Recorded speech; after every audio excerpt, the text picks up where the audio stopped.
So now let us start with more details on concave mirror. So here I have made the animation to make you understand how the light converges in a concave mirror.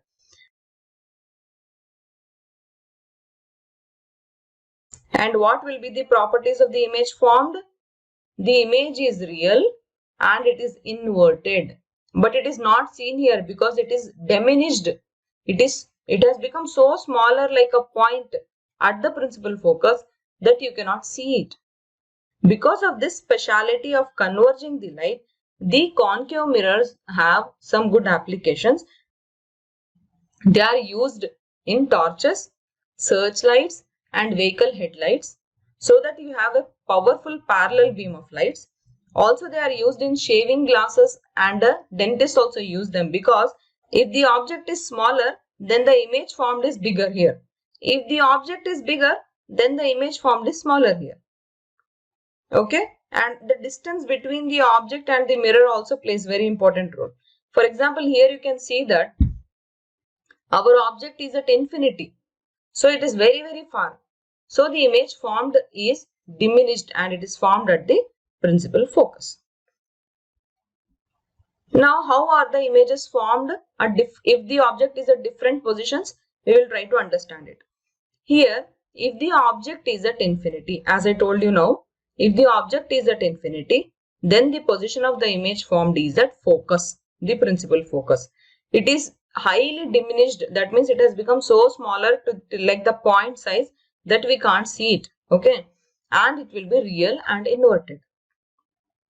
Here, the speciality of the concave mirror is that the image is always real and inverted because the image is formed in front of the mirror. Whenever the image is formed in front of the mirror, always the image will be real. If it is formed behind the mirror, like in the plane mirror, then only it will be virtual. I will give you a trick also to understand this, to remember this, okay? First thing is that when the object is at infinity, here you can see the object is at infinity, the image is formed at principal focus. And if the object is beyond the center of curvature, here also it was beyond the center of curvature, but it was at infinity, it was very far. If the object is nearby and it is beyond the center of curvature, then you can see that the image formed is between the center of curvature and the focus, and it is inverted. Means ulta. You see it in the opposite way. It is inverted. It is diminished. The size is diminished. Now, third case is that when the object is at the center of curvature, then image also will be formed at the center of curvature and it will be of the same size.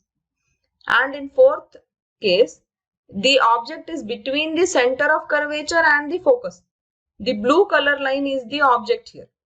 The black color line is the image here. The image is formed beyond the center of curvature. It is inverted and it is big. It is enlarged. And in fifth scenario, if the object is at focus, then the rays go from the object, it falls on the mirror, then it reflects back, it comes through focus and the image is formed somewhere at infinity and it will be very highly enlarged. You can't see it. It will be highly enlarged, but you can't see it because it is formed at infinity. And in the last case, if the object is between the pole of the mirror and the focus, then only you are going to see an virtual image. That is, the image is formed behind the mirror and it will be enlarged when compared to the object. Okay, I hope you have not confused with what I have told till now. But still, if you are confused, I have a trick for you to remember. Just to relate the center of curvature and the focus. Just remember the first scenario here. What is the first scenario? If the object is at infinity, then the position of the image is at focus. Just remember this, okay? And the second case is that if the object is placed beyond the center of curvature, then the image is formed beyond the focus, okay? Beyond the focus but before center of curvature. Here, beyond the focus but before center of curvature. So you can just remember beyond, if the object is beyond, see, image will be beyond focus. These two things if you remember, you will know the entire table. The third is that the at C, at center of curvature, if the object is there, then the image also will be center of curvature. You can remember this easily, right? Now make it as a midpoint.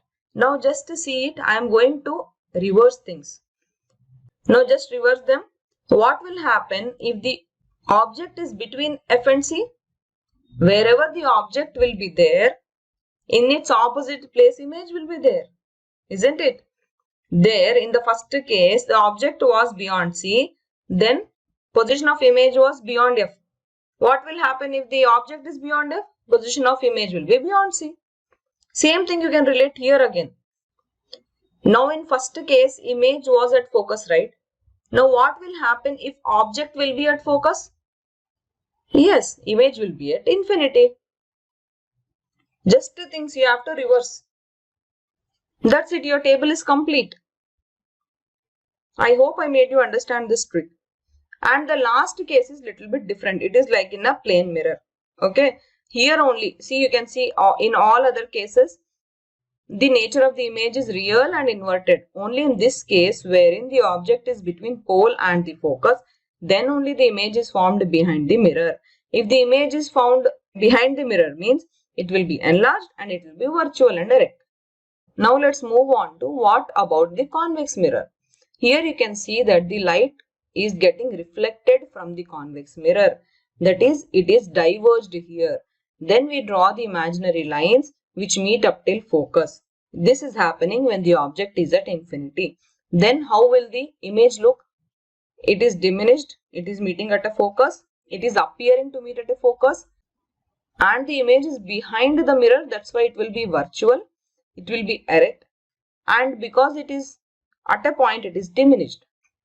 And because of this property of a convex mirror, that it diverges light, it also has few applications, such as they are used in this street lights. They are used as in rear view mirror, because they always give an erect, though it is diminished image, they give an erect image. Also, they give you wider field of view and enable the driver to view much larger area. Now more details on a convex mirror. How is the image formed? See, it is very simple for a convex mirror. If the object is at infinity, then the image is formed at principal focus F. Okay, because the rays appear to meet here. And if the image is between the pole of the mirror and some infinity, then the image is formed between the pole of the mirror and the focus, and it is diminished. And remember, the speciality of the convex mirror is that every time you will find only virtual and erect image, like the last situation in the concave mirror. There the object was between the pole and the focus. Here the object will be between the infinity and the pole. Okay, and these will be the size of the images. In first case, if the object is at infinity, the size of the image will be highly diminished. Highly diminished, it will be in the point size, you can't see it. And here it will be diminished. We cannot use the word highly because you can see it here.